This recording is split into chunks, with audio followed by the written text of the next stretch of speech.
2025 শিক্ষাবর্ষে পাঠ্য বইয়ের অনলাইন ভার্সন এনটিসিবির ওয়েবসাইট থেকে ডাউনলোড করে শিক্ষার্থীরা পড়তে পারবে। বই ডাউনলোড করার জন্য প্রথমে আমরা যে কোনো একটা ব্রাউজার অন করব, সেখানে গিয়ে লিখব এনসিটিবি, এরপরে সার্চ বাটন ইন্টার বাটনে ক্লিক করব, দেন সেখান থেকে যাব জাতীয় শিক্ষা ও পাঠ্যপুস্তক বোর্ড এনসিটিবির ওয়েবসাইটে। প্রথমে আমরা এটা পাবো। সেখানে যাওয়ার পরে আমরা মেনু বার থেকে দেখব পাঠ্যপুস্তক, সেখান থেকে যাব 2000 শিক্ষাবর্ষের সকল পাঠ্যপুস্তক স্তরে। এরপরে আমরা এখানে 4 ধরনের পাঠ্যপুস্তক তালিকা পেয়েছি: প্রাক-প্রাথমিক, প্রাথমিক, মাধ্যমিক ও উচ্চ মাধ্যমিক।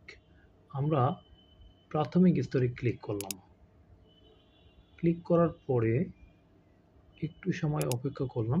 সেখানে আবার কয়েকটা ভাগ আসছে: প্রাক-প্রাথমিক, প্রাথমিক স্তর, ইবতেদায়ী স্তর, নৃগোষ্ঠী। 4 ধরনের বই পেয়েছি আমরা।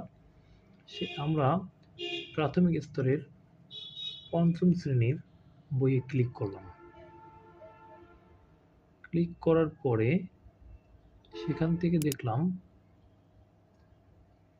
যে বইয়ের তালিকা আসছে। এখানে আবার 2 ধরনের বই পেয়েছি আমরা, একটা হলো বাংলা ভার্সন আর একটা ইংরেজি ভার্সন। আমরা প্রথমে আমার বাংলা বই এইটা ডাউনলোডে ক্লিক করলাম। ক্লিক করার পরে ডাউনলোডের জন্য প্রস্তুতি নিতেছে। যখন ডাউনলোড শুরু হবে আমরা ব্রাউজারে ডাউনলোড অপশন দেখতে পাবো। আমরা দেখি এখানে ডাউনলোড একটা বাটন আছে ডান দিকে উপরের দিকে। ওই ডান দিকে ওই বাটনটা ক্লিক করার পরে আমরা দেখলাম যে ডাউনলোড শুরু হয়ে গেছে ব্রাউজারে। ডাউনলোড শুরু হওয়ার পরে ব্রাউজারে একটা আপডেট দেখা যাবে। পর্যায়ক্রমে ডাউনলোড হতে কিছু সময় লাগতে পারে। ডাউনলোড সম্পূর্ণ হলে আমরা ক্লিক করলে পুরো বইটা দেখতে পাবো। এখানে দেখতে পাচ্ছি 104টে পেজ বই আছে, 140টা পেজ আছে।